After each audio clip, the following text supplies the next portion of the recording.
Good morning, welcome to KC చర్చ కార్యక్రమానికి స్వాగతం.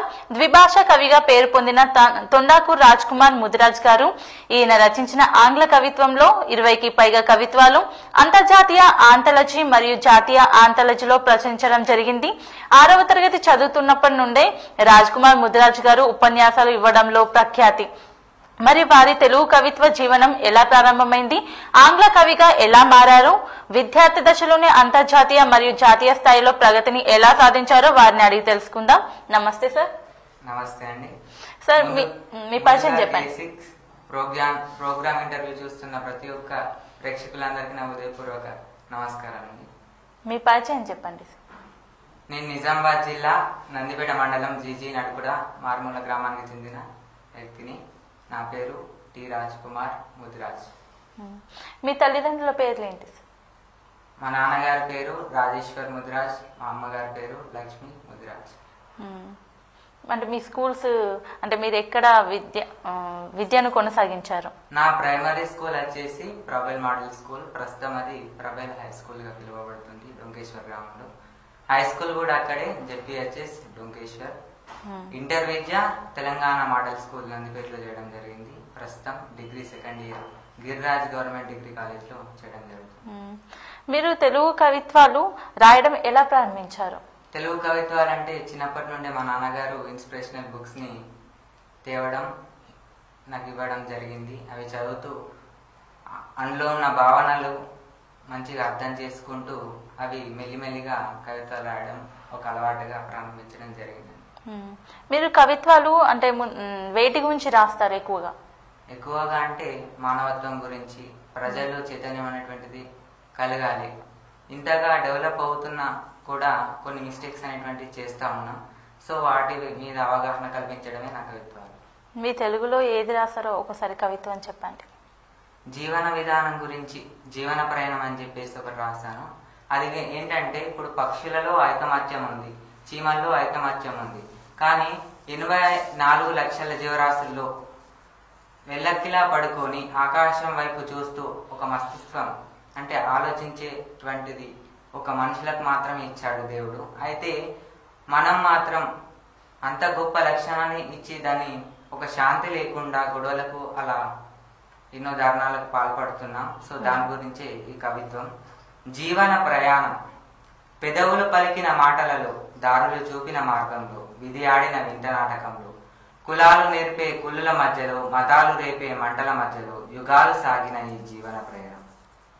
పెదవులు పలికిన సత్యంలో, దారులు చూపిన గమనంలో, విధి చూపిన ధర్మంలో, కులాలు మరిచిన సంఘ జీవనంలో, మతాలు మరిచిన జ్ఞానబోధలో, మానవత్వం ఉదయించిన మనుషుల మధ్యలో సరికొత్తగా సాగాలి ఈ జీవన ప్రయాణం. బాగా చెప్పారు. మరి దీని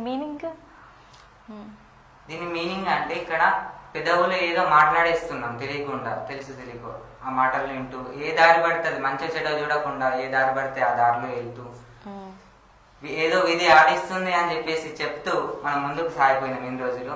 కులాలు ఏం చేసినాయి అంటే, ఒక కుళ్ళుగా గొడవలు అది ఇది లాంటివి జరిగినాయి. మతాలు ఎన్నో మత గొడవలు జరిగినాయి. ఇన్ని రోజులుగా అలా సాగింది, యుగాలుగా సాగింది ఈ జీవన ప్రయాణం అనేటువంటిది. కానీ ఇప్పుడు ఈ సరికొత్త జీవనం ఎట్లా ప్రారంభం కావాలంటే, పెదవులు ఎప్పుడు సత్యాన్ని చెప్తాయి ఒక మంచి మార్గంలో, దారులు ఎప్పుడు ఒక మంచి మార్గాన్ని చూపిస్తాయి, విధి అనేటువంటిది ఎప్పుడు కూడా ఒక ధర్మాన్ని బోధిస్తుంది, మంచి ధర్మాన్ని చెప్తుంది, ఆ ధర్మంలో నడవాలి. కులం అనేటువంటిది ఒక మంచి సంఘ జీవనం, అంటే అందరూ ఒకటిగా ఉండి ఎలా అయితే డెవలప్ అయ్యే మనుషులు, డెవలప్ అయ్యే పనులు, అభివృద్ధి ముందుకు ఎలా అయితే సంఘం అనేటువంటి తోడ్పడుతుందో ఆ సంఘ జీవనం అనేటువంటిది కులం అనేటువంటిది నేర్పిస్తుంది. మతం అనేటువంటిది మంచి స్పిరిచువల్ ఆధ్యాత్మికమైనటువంటి బోధ, జ్ఞానబోధ అనేటువంటిది చేస్తుంది. ఆ మార్గంలో మానవత్వం అనేటువంటిది మనుషుల మధ్య ఉదయించినటువంటి మనుషుల మధ్యలో సరికొత్తగా ఈ జీవన ప్రయాణం అనేటువంటిది సాగాలని చెప్పేసి. బాగుంది సార్. సార్, మరి మన ప్రకృతి గురించి కూడా ఒక కవిత్వం రాసారా సార్? మరి ఎలాంటి చెప్పండి. అవునండి, ప్రస్తుతం ప్రకృతి గురించి ప్రస్తుతం జరిగినాయండి చాలా. కేరళలో కావచ్చు, భూకంపాలు కావచ్చు, చాలా జరిగినాయి. సో మనం ఎలా దేవుడిచ్చినటువంటి ఈ అద్భుతమైనటువంటి ప్రకృతిని మనం కాపాడుకోవాల్సినటువంటి అవసరం ఉంది. దాని గురించి కూడా ఒక కవిత్వం రాయడం జరిగింది తెలుగులో. కాలుష్య భారతం దాని పేరు.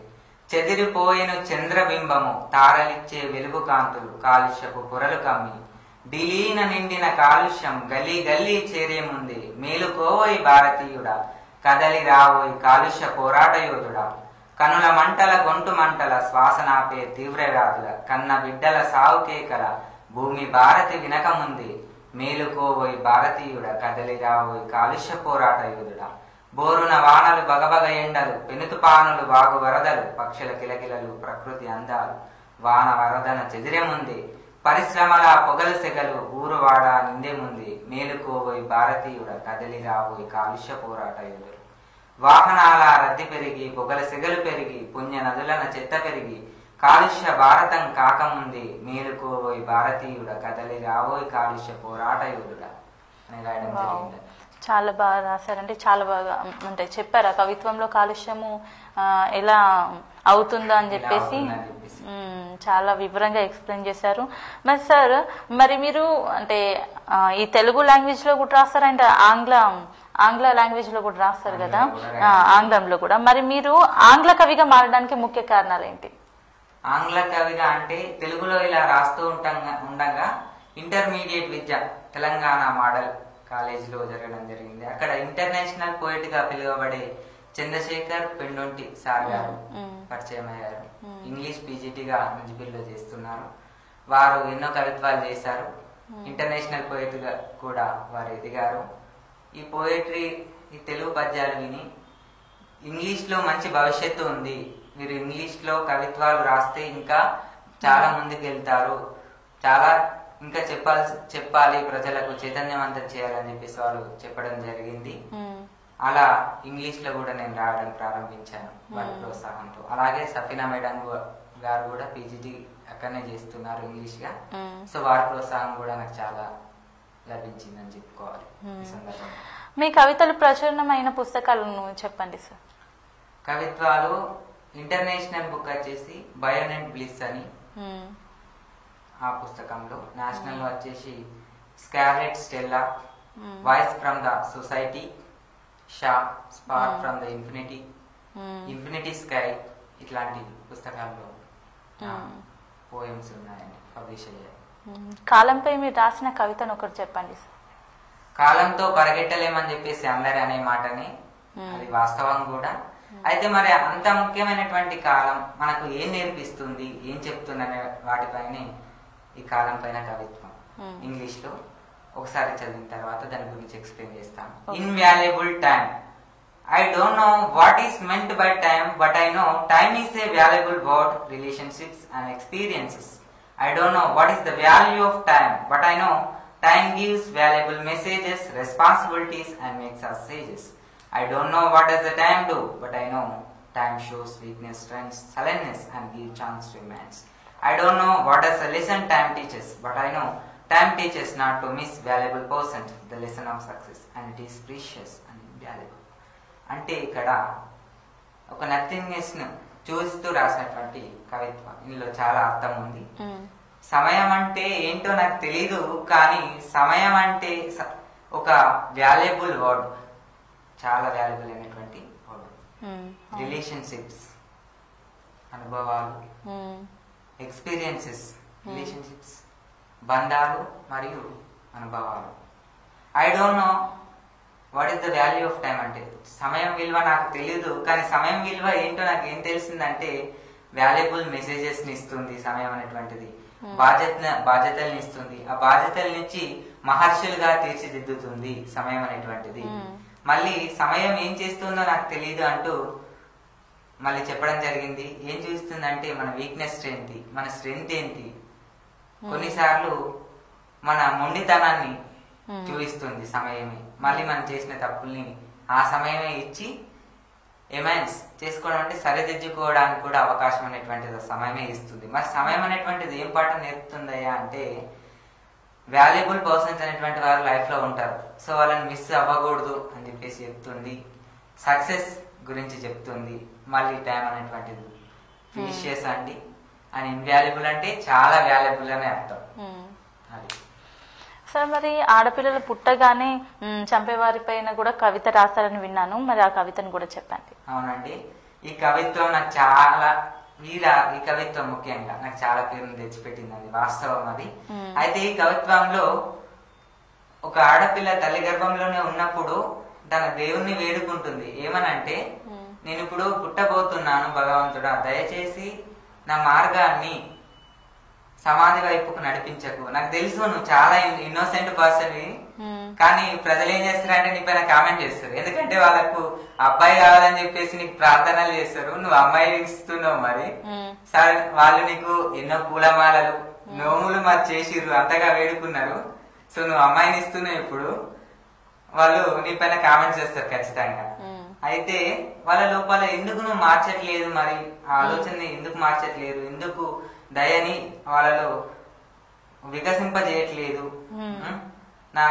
నా ఏంది జననాన్ని ఆనందంగా చేయండి, కానీ మీరు ఎలా చేశారంటే అది అబద్ధం అయిపోయింది. ఎందుకంటే మా అమ్మ చనిపోయింది, అట్లాగే మా ఫ్యామిలీ అక్కడ చాలా వేదనకు గురైంది, వాళ్ళు ఊహించలేనటువంటి వేదనకు గురైంది. చివరికి నన్ను రబ్బిష్ బిన్ లోకి, అంటే ఒక చెట్ట కుండీలోకి విసిరేసి, నువ్వు ఏం తప్పు చేసావు అయ్యా, ఒక్కసారి గుర్తు చేసుకో అని చెప్పేసి, నా ఓదార్పు లేని జీవితం ఇప్పుడు దోమల మధ్య నేను చనిపోబోతున్నాను అని చెప్పేది. ఒకసారి ఇంగ్లీష్ లో ఆ వర్డ్స్ కూడా, సెంటెన్స్ కూడా మనం వినాలి. చెప్పండి కవిత్వం. Big blunder of almighty God, dear God, I am a girl at my mother hum. Don't make my way to doom. I know you are on innocent, but people does a comment. If you wound them a girl child, but they praise it for a boy child. They offered you garlands as brief and innumerable vows with ascribe. Why don't you alter mankind in them when you blossom truth in them? God make my birth is myth, but the day has begun false with my mother alive there else. My family is with full of griefs by their thoughts without their eyes. After day, my way to rubbish bin. Remember God, your blunder again. My soul and cells life begins to end between my mosquito friends. అంటే దోమల స్నేహితుల మధ్య నేను నా జీవితం ముగియబోతుందని చెప్పేసి అమ్మాయి చెప్పి. అవును, చాలా మట్టుకు ఆడపిల్లలు పుట్టగానే డస్ట్బిన్ లో పారేయడం, చంపేయడం ఇలాంటివి చాలా వింటున్నాం. అలాంటివి జరగకుండా ఉండాలని కూడా మనం కోరుకుందాం. అందుకే ఆ కవిత్వం, ఎందుకంటే ఇక్కడ వాళ్ళ అమ్మ చనిపోయిందని చెప్పేసి అక్కడ పోయిన చెప్పడం జరిగింది. అయితే ఇప్పుడు ఆడపిల్ల పుట్టి పెద్ద పెరిగితే రుణబాధ అనేటువంటిది, అంటే ఇప్పుడు పెళ్లి చేయాలి అన్నిటికీ ఖర్చు అనేటువంటిది పడుతుంది అని చెప్పేసి అక్కడ చిట్టగుండిలో వేసేయడం జరిగింది. పాప ఇంత మంచిగా, అంటే నా దోమల స్నేహితుల మధ్య నా జీవితం ముగియబోతుంది భగవంతుని ఇంత చక్కగా చెప్పినట్లుగా నేను రచించడం జరిగింది. చాలా బాగా రచించారు సార్. సార్, మరి అంటే కోవిడ్-19 పైన కూడా మీరు కవిత్వం రాశారని విన్నాను, మరి అది కూడా ఒకసారి. అవునండి, తెలుగులో కోవిడ్-19 గురించి నేను రాయడం జరిగింది. ప్రస్తుతం ప్రపంచాన్ని వణికిస్తున్నటువంటిది. అవును. సో ఇక్కడ నేనేమని రాశానంటే, యుద్ధానికి సిద్ధమా కరోనా మారణ ఆయుధమా అని చెప్పేసి టైటిల్ పెట్టి రాయడం జరిగింది. నీకు జంకేవారు లేరెవ్వరు, నీకు వణికేవారు కారెవ్వరు, దొంగలాగా దాగి వచ్చినావు, చావు దెబ్బ తీసినావు, మనిషిలోనికి నీవు చేరి మారణ ఆయుధంగా మారి, చేయి చేయి కలిపితేనే మనిషి మనిషి తగిలితేనే వేల మైళ్ళ దూరాన్ని చేరే పెద్ద పన్నాగం పన్నితివే, మహమ్మారి కరోనా, ప్రపంచవాది కరోనా. ఇక నీ ఆటలు సాగవు, మీ వెన్నుపోట్లు సాగవు, మరి యుద్ధానికి సిద్ధమా కరోనా మారణ ఆయుధమా? లాక్డౌనే మా వ్యూహము, పరిశుభ్రమే మా ఆయుధము, కరములు కడుగుతే కవచము, మాస్కు లేని పని పట్టే మార్గము, మరి యుద్ధానికి సిద్ధమా కరోనా మారణ ఆయుధమా? అలాగే ఇంకో కవిత్వం కూడా రాయడం జరిగింది కరోనా గురించి, కరోనా మహమ్మారి అని చెప్పేసి దాని జీవిత చరిత్ర మొత్తం అన్నట్లు. ఓకే, చైనాలో పుట్టి పెరిగి కరోనా అని పేరు కలిగి విశ్వజనుల ప్రాణములను తీయడమే తన లక్ష్యమనెను. దేశ దేశం తిరిగి తిరిగి కోవిడ్-19గా పెరిగి పెరిగి ఇటాలియను దేశమున రేపెను కలేబరాల పోరును. కోట్ల జనుల సమూహాన వైద్య సదుపాయాలు ఉన్న ఆపగలమా ఈ మహమ్మారిని, అంతమందించలేమా ఈ కలకలాన్ని?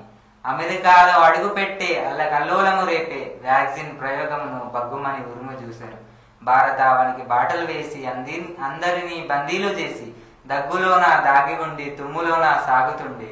అందుకే ఇంట నిలువోయి భారతీయుడ కరోనా పోరాట యోధుడా ప్రధానియే ముఖ్యమంత్రులే దేశ రాష్ట్రముల లాక్డౌన్ చేసి పని కన్నా ప్రాణమే మిన్న ఉల్లంఘిస్తే దేశ జనాభా సున్నా. అందుకే ఇంట నిలువోయి భారతీయుడ కరోనా పోరాట యోధుడా అని చెప్పేసి రాయడం జరిగింది. వావ్, సూపర్ సూపర్ గా రాస్తారు కరోనా గురించి. దాంట్లో మొత్తం ఇక తను ఎక్కడ పుట్టింది ఎలా అని జీవిత చరిత్ర మొత్తం రాసినట్టున్నారు. అందరినీ ఎలా బందీలు చేసింది, మనం చేయాల్సింది ఏంటి చాలా బాగా రాశారండి. మరి సార్, కవులు కవిత్వాలు ప్రజలను ఎలా చైతన్యవంతం చేశాయి? కవులు కవిత్వాలు ఎలా చైతన్యవంతం చేస్తున్నాయంటే ఇక్కడ మనం ఒక విషయం గుర్తించాలి. ఒక మర్రి విత్తుల నుండి మహావృక్షం అనేటువంటిది ఎలా వస్తుంది అనేటువంటి దానికి, ఒక తల్లి బిడ్డను కనడానికి ఎలా అయితే ప్రసవ నొప్పులు పడుతుందో, ఒక కవి పరకాయ ప్రవేశం చేసి భవిష్యత్తులో రాబోయేటువంటి కాలానికి ఎలా ఉంటుంది, మనం తీసుకోవాల్సింది ఎలా అనేటువంటిది, తల్లి పడే ప్రసవ నొప్పులని కవి కని పదాలని కనకపోతే కవి కాలేడు. అలాగనే ఇంత మంచి పదాలను ఆవిష్కరించి చైతన్యవంతం చేసేటువంటిదే కవులు కవిత్వాలు. అంటే ఒక గొప్ప విషయం కవులలో కవిత్వాలలో రాసిన కవితలో ఉందని చెప్పేసి ఈ సందర్భంగా తెలియజేస్తున్నాం. సార్, మరి ప్రభుత్వం నుంచి మీరేం ఆశిస్తున్నారు? ప్రభుత్వం నుండి అంటే మనం ఇంతగా గొప్పగా ముందుకెళ్తున్నా కూడా కొన్ని విషయాలలో మనం వెనుకబడి ఉంటున్నాం. కాబట్టి ఇప్పటిదాకా కొన్ని కవిత్వాలు నేను వినిపించాను, ఇట్లాంటి విషయాలు జరుగుతున్నాయి అనేటువంటిది. ఇంకా చాలా ఉన్నాయి. అలా అన్ని పోయమ్స్ రాసి ఒక నేను బుక్ ను కూడా ఒక రిలీజ్ చేయబోతున్నాను అది తొందర సమయంలోని. అయితే ప్రభుత్వం అనేటువంటిది ఇట్లాంటి కవిత్వాలు, ఒక మానవ మేధస్సు అనేటువంటిది, హ్యూమన్ సైకాలజీ ఏం చెప్తుందంటే పదే పదే ఏ విషయాన్ని మనం చూస్తామో అదే ఆలోచనలు అనేటువంటి వస్తాయి. సో అది రావడం వల్ల అదే మార్గంలో వెళ్తున్నారు ప్రస్తుతం యువత కావచ్చు, ప్రజలు. కాబట్టి ఇట్లాంటి కవిత్వాలు కావచ్చు, వేరే ఇంకా ఏ కళ అయినా కానీ ప్రజల్లో చైతన్యవంతం అవే విధంగా ప్రభుత్వం ప్రోత్సహించాలి. ఇప్పుడు మీడియా కూడా అలాగే ప్రోత్సహించాల్సిన అవసరం నవభారతానికి ఎంతో ఉందని చెప్పేసి నేను తెలియజేస్తున్నాను. మీరు భవిష్యత్తులో మీరు ఏం అవ్వాలనుకుంటున్నారు?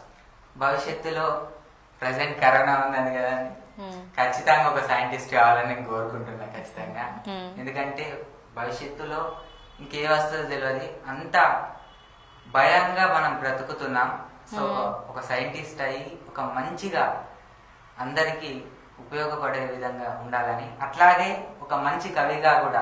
మన ఇందూరు జిల్లా నుండి చాలా తక్కువ కవితలు అండి నాకు తెలిసిన మట్టుకైతే, మనం ఉన్నటువంటి టూరిస్ట్ ప్లేసెస్ పైన కానీ అన్నిటిపైన. కాబట్టి ఈ చైతన్యవంతమైనటువంటి కవితలు రాస్తూ మన నిజామాబాద్ ఇందూరు జిల్లాలో ఒక మంచి కవులలో ఒకరిగా నేను నిలవాలని భవిష్యత్తులో నేను కోరుకుంటాను. మంచి కవిత్వాలు కూడా అందించాలని ప్రయత్నం నేను చేస్తాను. ఓకే సార్, మరి ముదిరాజు బిడ్డగా ముదిరాజు జాతిపై రాసిన ఒక కవిత చెప్పండి. అవునండి, ముదిరాజు బిడ్డలపైన ఒక కవిత్వం చెప్పే ముందు ఒక మాట. బీసీఏలో ఉండాల్సినటువంటి వాడు బీసీలో డీలో ఉండడం వల్ల నిరుద్యోగం ఎంతో ఇదవుతున్నారు. మరి ఎంత కష్టపడి చదివినా కూడా జాబులు రావట్లేదు. సో ఇప్పుడు ముందు జరగబోయేటువంటి ముదిరాజుల్లో పోరాటంలో యువసేన అనేటువంటిది కదలాలి. ఉద్యోగం రాలేదనో ఏదో రాలేదని మరణం వైపు వెళ్లకుండా, బిడ్డ ఏడిస్తే గాని తల్లి పాలేదని చెప్పేసి మా నాన్నగారు చాలా సందర్భాలు మాట్లాడుతూ ఉంటారు. సో మనం కూడా మనకి ఏదైతే కావాలో అడిగి మనం పొందుదాం. ఈ మరణం అనేటువంటిది కరెక్ట్ కాదు అని చెప్పేసి ఈ పోయిన ద్వారా నేను తెలియజేస్తున్నాను. ముదిరాజుల బ్రతుకు పోరులు మరణమొక్కటి శరణు కాదు, మార్గమొక్కటే నేర్పు కాదు. బ్రతుకు కోసం, భవిత కోసం, శక్తినిచ్చే విద్య కోసం, భవిత నేర్పు యుక్తి కోసం, ముదిరాజుల బంగారు భవిత కోసం కదలరా సోదర ముందుకు కదలరా. మనసు పెట్టే మత్తు మరువు, ఆ మత్తు చేసే గమత్తు విడువు. ఓటమనే మాట మరువు, ఆ పదము చేసే మాయ విడువు. కన తల్లిదండ్రులని తలువు, కనులు పెట్టి నీళ్లు తుడువు. ముదిరాజుల బంగారు భవిత కోసం, పదము చూపే మార్పు కోసం కదలరా సోదర ముందుకు కదలరా అని చెప్పేసి రాయడం జరిగింది. చాలా బాగుంది సార్. సార్ మరి ఇప్పుడు ఇంకా సార్ దీని మీనింగ్ సార్? ముదిరాజు మీనింగ్ అంటే ఇప్పుడు విద్య కోసం అంత కష్టపడి చదువుతున్నాం కదా, అందరూ ఉద్యోగం రాకపోయేసరికంటే మరణం వైపు వెళ్తుండ్రు. అలా కాకుండా ఎన్నో మార్గాల్లో మనం ప్రయత్నించాలి, పోరాటం చేసి మనకు కావాల్సిందో తెలుసుకోవాలి. బంగారు భవిత కోసం, మంచి బ్రతుకు కోసం, ఒక శక్తినిచ్చేటువంటి ఒక మంచి విద్యని మనం పట్టుకోవాలి. ఒకటే మార్గం కాకుండా అన్ని మార్గాల్లో కూడా మనం వెళ్ళాలి, ఒక మంచి యుక్తిని సాధించాలి. అలాగే మనసు అనేటువంటిది చాలా చంచలమైనటువంటి ఆలోచనలు ఉంటాయి. అట్లా కాకుండా ఒక మత్తులాగా అది ఉంటూ మన వేరే వేరే ఆలోచనలు అనేటువంటి కలిగిస్తుంది. ఆలోచన విడిసేసి ఓటం అనేటువంటిది లేదు, ఆ పదాన్ని మర్చిపోయి కన్న తల్లిదండ్రులను తలుచుకుంటూ ఏడవకుండా కనులు పెట్టేటువంటి నీళ్లు తుడుచుకొని ముదిరాజు బిడ్డల బంగారు భవిత కోసం కదలాలి. పదం అనేటువంటిది, విద్య అనేటువంటిది నేర్పిస్తుంది. ఆ పదము చూపేటువంటి మార్పు కోసం మనం ముందు కదలాలని చెప్పేసి. సార్, మరి రాజ్ కుమార్ గారు, మీలాంటి కవులు ఇప్పుడు చాలా అవసరము. భవిష్యత్ తరానికి మీరు ఎన్నో కవితలు అందించాలని కోరుకుంటూ ధన్యవాదాలు. ధన్యవాదాలు. Thank you very much. ఇది ఇవాళ చర్చా కార్యక్రమం. మరి రేపటి చర్చా కార్యక్రమం మళ్ళీ కలుద్దాం. అంతవరకు చూస్తున్నానని మీ కేసీఎస్.